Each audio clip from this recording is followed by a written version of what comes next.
ब्रह्मा जी कहते हैं, भद्रतीर्थ सब प्रकार के अनिष्टों का निवारण करने वाला है। वह समस्त पापों का नाशक तथा परम शांतिदायक है। विश्वकर्मा की पुत्री उषा भगवान सूर्य की पतिव्रता एवं प्रिया भार्या है। छाया भी उनकी ही भार्या है। छाया के पुत्र है शनिश्चर। शनिश्चर की बहन वृष्टि हुई।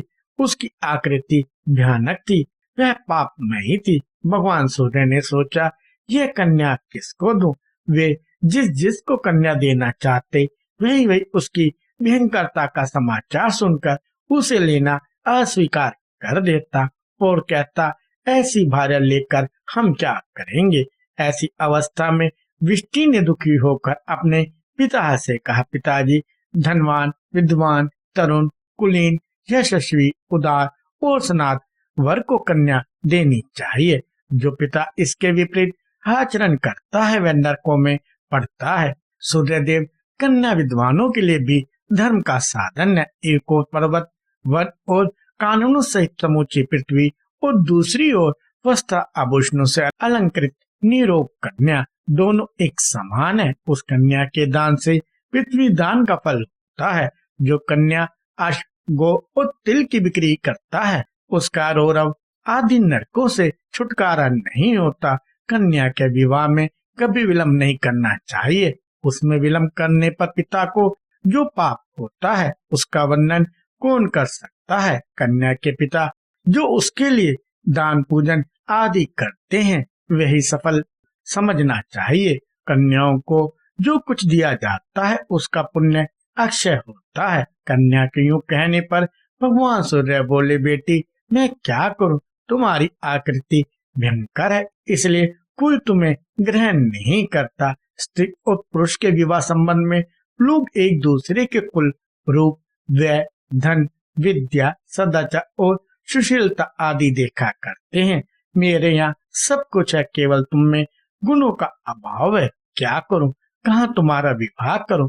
यदि तुम्हारा ऐसा विचार हो कि जिस किसी के साथ विवाह कर दिया जाए तो तुम अपनी स्वीकृति दो, मैं आज ही तुम्हारा विवाह किए देता हूँ। यह सुनकर वृष्टि ने अपने पिता से कहा, पति, पुत्र, धन, सुख, आयु, रूप और परस्पर प्रेम वे पूर्व जन्म में किए हुए कर्मों के अनुसार प्राप्त होते हैं।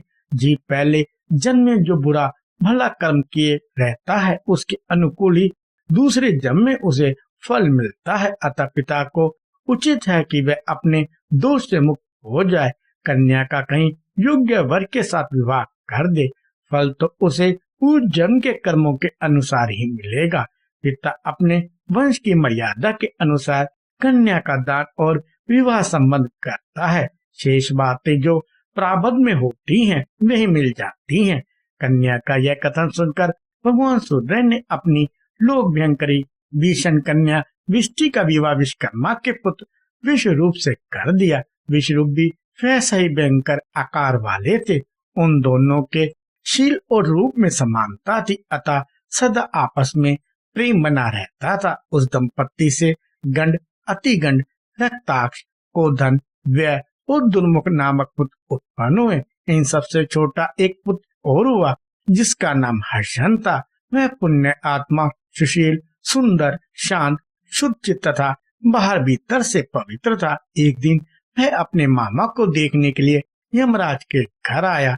वहाँ उसने बहुत से ऐसे जीव देखे जो स्वर्ग की भांति सुखी थे और बहुत तेरे दुखी भी दिखाई दिए।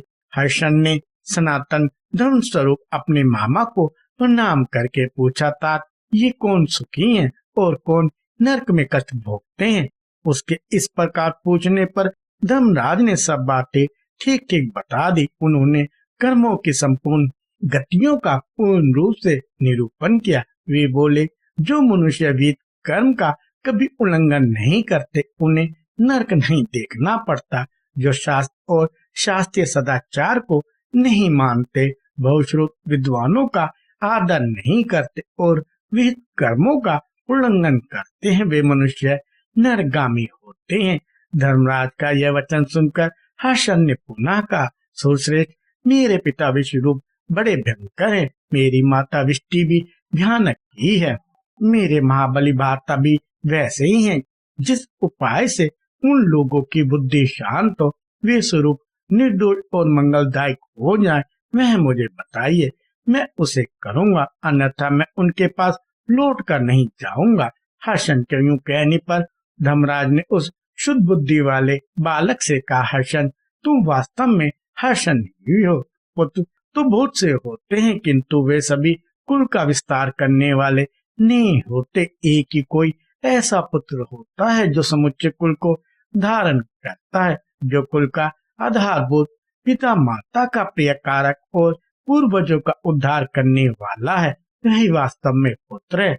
अन्य जितने हैं वे रोग हैं। हर्षण, तुमने मेरे मन के अनुकूल बात कही है। यह तुम्हारे नाना भगवान सूर्य को भी पसंद आएगी। अतः तुम गौतमी तट पर जाओ और वहाँ स्नान करके मन को वश में रखते हुए प्रसन्नचित से जगत योनि शांत स्वरूप भगवान विष्णु की स्तुति करो। वे यदि प्रसन्न हो जाएं तो तुम्हारे समस्त मनोरथों को पूर्ण कर देंगे। यह सुनकर हर्षण गौतमी तट पर गया और स्नान आदि से पवित्र हो देवेश्वर भगवान विष्णु की स्तुति करने लगा। इससे प्रसन्न होकर श्री हरि ने हर्षण को वरदान दिया, तुम्हारे कुल का कल्याण हो, समस्त अभद्रों अमंगलों की शांति होकर बद मंगल का विस्तार हो। भद्रम अस्तु कहने से हर्षण के पिता भद्र कहलाए और माता विष्टया का नाम भद्रा हुआ। तब से वह स्थान भद्र तीर्थ के नाम से प्रसिद्ध हुआ। वह सब प्रकार से मंगलदायक तथा तीर्थ सेवी पुरुषों को सब प्रकार की सिद्धि देने वाला है। वहाँ भद्रपति के नाम से प्रसिद्ध होकर साक्षात देवादिदेव भगवान जनार्दन श्री हरि निवास करते हैं, जो मंगल के एकमात्र भंडार हैं। प्रकृति रोगों और पापों का नाश करने वाला है। उसके स्मरण मात्र से मनुष्य कृतकृत्य हो जाता है। कश्यप के दो पुत्र हुए, अरुण और गरुड़। उनके कुल में पक्षियों में श्रेष्ठ संपाति उत्पन्न हुए। संपाति के छोटे भाई का नाम जटायु था। ये दोनों बड़े बल से उन्मत्त और एक दूसरे से लाग डांट रखने वाले थे। एक दिन वे दोनों भगवान सूर्य को नमस्कार करने के लिए आकाश में गए। जो ही सूर्य के समीप पहुंचे, दोनों के पंख जल गए और दोनों भयंकर पर्वत के शिखर पर गिर पड़े। दोनों भाइयों को निश्चेत एवं अचेत होकर गिरा देख अरुण उनके दुख से दुखी हो गए और भगवान सूर्य से बोले, भगवान, ये दोनों पक्षी पृथ्वी पर गिर पड़े हैं, इन्हें आश्वासन दे जिससे इनकी मृत्यु ना हो। तथास्तु कहकर सूर्य ने उनको जीवित कर दिया। गरुड़ भी उनकी अवस्था सुनकर भगवान विष्णु के साथ वहां आए और उन्हें सांत्वना देकर सुख पहुंचाया। तदंतर सब लोग अपने संताप का निवारण करने के लिए गंगा तट पर गए। जटायु, अरुण, संपाति, गरुड़, सूर्य तथा भगवान विष्णु सब ने उस प्रचुर पुण्यदायक तीर्थ में प्रवेश किया। तब से वह तीर्थ पत्री तीर्थ के नाम से विख्यात हुआ। वह विश्व का नाशक तथा संपूर्ण अभिष्ट वस्तुओं को देने वाला है। साक्षात सूर्य तथा विष्णु गरुड़ और अरुण के साथ मां गौतमी तट पर रहते हैं। भगवान शिव का भी उस तीर्थ में निवास है। इन तीनों देवताओं की उपस्थिति से वह तीर्थ बहुत उत्तम हो गया है। जो वहाँ स्नान करके पवित्र हो उन देवताओं को नमस्कार करता है, वह आदि व्याधि से मुक्त हो परम सुख का भागी होता है। गौतमी के तट पर विप्र तीर्थ भी बहुत विख्यात है। उसे नारायण तीर्थ भी कहते हैं। उसका उपाख्यान आश्चर्य में डालने वाला है। अंतवेदी गंगा यमुना के बीच के भूभाग में एक ब्राह्मण रहते थे, जो वेदों के पारंगत विद्वान थे। उनके कई पुत्र हुए, जो बड़े विद्वान, गुणवान, रूपवान और दयालु थे। उनमें जो सबसे छोटे भाई थे, वे अनेक गुणों से संपन्न, शांत, सर्वज्ञ और परम बुद्धिमान थे। उनका नाम आसिनदेव था।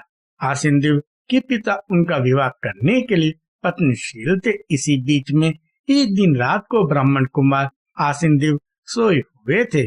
उस दिन उन्होंने भगवान विष्णु का स्मरण नहीं किया था। वे उत्तर और सिरहाना करके सोए थे और उनका चित्त एकाग्र नहीं था। इसलिए इच्छा अनुसार रूप धारण करने वाली एक क्रूर राक्षसी वहां आई और आसिनदेव को उठाकर तुरंत गौतमी के दक्षिण तट पर चली गई।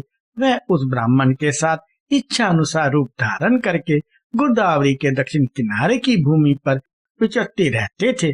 उसके शरीर में बुढ़ापा आ गया था। एक दिन उस भयानक राक्षसी ने ब्राह्मण से कहा, विप्रवर, ये गंगा जी हैं। तुम अन्य ब्राह्मणों के साथ मिलकर यहाँ संदोपासना करो। जो ब्राह्मण समय पर यत्न पूर्वक संदोपासना नहीं करते, वे ही देवेश्वर द्वारा नीच बताए गए हैं। वे चंडालों से भी बढ़कर हैं। तुम यहाँ सब लोगों से मुझको अपनी जगदायिनी माता बतलाना, नहीं तो अभी तुम्हारा नाश हो जाएगा। दूसरे, यदि मेरी बात मानते रहोगे तो मैं तुम्हें सुख दूंगी और तुम्हारा जो प्रिय कार्य होगा उसे भी पूर्ण करूंगी। कुछ काल के बाद फिर मैं तुम्हें तुम्हारे देश में, तुम्हारे घर में और तुम्हारे गुरुजनों के पास पहुंचा दूंगी। यह मैं सत्य कहती हूँ। ब्राह्मण ने पूछा, तुम कौन हो? कामरूपनी राक्षसी ने कहा, मेरा नाम कलंकिनी है। मैं संसार में प्रसिद्ध हूँ। परिचय पाकर मुनि कुमार आसिनदेव कच्चित भय से व्याकुल हो उठा, परंतु राक्षसी ने अनेक प्रकार की शपथ खाकर उन्हें अपना विश्वास दिलाया। तब ब्राह्मण ने कहा, तुमने जो कुछ कहा है मैं वैसा ही करूंगा। तुम्हें जो प्रिय लगेगा वही बात बोलूंगा और वही कार्य करूंगा। ब्राह्मण की बात सुनकर इच्छा अनुसार रूप धारण करने वाली राक्षसी ने बुद्धि होने पर भी मनोहर रूप धारण के और दिव्य वस्त्र आभूषणों से विभूषित तो ब्राह्मण को अपने साथ ले इधर उधर घूमने लगी। वह सर्वत यही कहती कि यह मेरा पुत्र गुनाहगार है। ब्राह्मण कुमार रूप, सौभाग्य व विद्या से विभूषित थे और यह वृद्धा भी गुणवती दिखाई देती थी। अतः सब लोग उसे ब्राह्मण की माता ही समझते थे। वहाँ किसी श्रेष्ठ ब्राह्मण ने वस्त्र आभूषणों से विभूषित अपनी सुंदरी कन्या उस राक्षसी को आगे करके आसिनदेव को ब्याह दी। ऐसे सुयोग्य पति को पाकर कन्या ने अपने को कृतार्थ माना, किंतु वे ब्राह्मण अपनी गुणवती पत्नी को देखकर बहुत दुखी हुए। उन्होंने मन ही मन सोचा, यह पापनी राक्षसी एक दिन मुझे खा ही जाएगी। क्या करूं, कहाँ जाऊं अथवा किससे ये बात कहूं? मैं भारी संकट में पड़ा हूँ। कौन यहाँ मेरी रक्षा करेगा? मेरी यह कल्याणमयी पत्नी गुणवती, रूपवती और नई अवस्था की है। इसे भी यह राक्षसी अकस्मात अपना आहार बना लेगी। इसी बीच में वह बुढ़िया कहीं चली गई। उस समय अपने पति को दुखित जानकर ब्राह्मण की पतिव्रता पत्नी ने एकांत में विनीत भाव से पूछा, नाथ, आप क्यों कष्ट में पड़े हैं? ठीक ठीक बताइए। ब्राह्मण ने सब बातें विस्तार के साथ बता दी। प्रिय मित्र और कुलीन पत्नी से कौन सी बात अकल्पनीय है? पत्नी की बात सुनकर स्त्री ने कहा, प्राणनाथ, जिसका मन अपने वश में नहीं है उसको तो सब और भय है। वह घर में भी निर्भय नहीं है, परंतु जिन्होंने अपनी आत्मा पर अधिकार प्राप्त कर लिया है उन्हें किससे भय है? वह भी गौतमी तट पर, जहाँ कितने ही वैष्णव, विरक्त और विवेक की पुरुष निवास करते हैं। जहाँ स्नान करके पवित्र हो, भगवान नारायण की स्तुति कीजिए। यह सुनकर ब्राह्मण ने गंगा में स्नान किया और गौतमी तट पर भगवान नारायण का स्तुति आरंभ किया। नाथ, आप इस जगत के अंतर आत्मा हैं। मुकुंद, आप ही इसकी सृष्टि और संहार करने वाले हैं। अनाथ बंधु नरसिंह, आप ही सबके पालक हैं। मुझ दीन की रक्षा क्यों नहीं करते? यह प्रार्थना सुनकर संसार का शोक दूर करने वाले भगवान नारायण ने सहस्त्र अरों वाले तेजोमय सुदर्शन चक्र से उस पापनी राक्षसी को मार डाला और उस ब्राह्मण को अभिष्ट वरदान दे उसे माता पिता के पास पहुंचा दिया। तब से वह स्थान विप्रतीत और नारायण तीर्थ के नाम से प्रसिद्ध हुआ। वहाँ स्नान, दान और पूजा आदि करने से मनोवांछित फल की प्राप्ति होती है। कृपया लाइक, शेयर और सब्सक्राइब करें।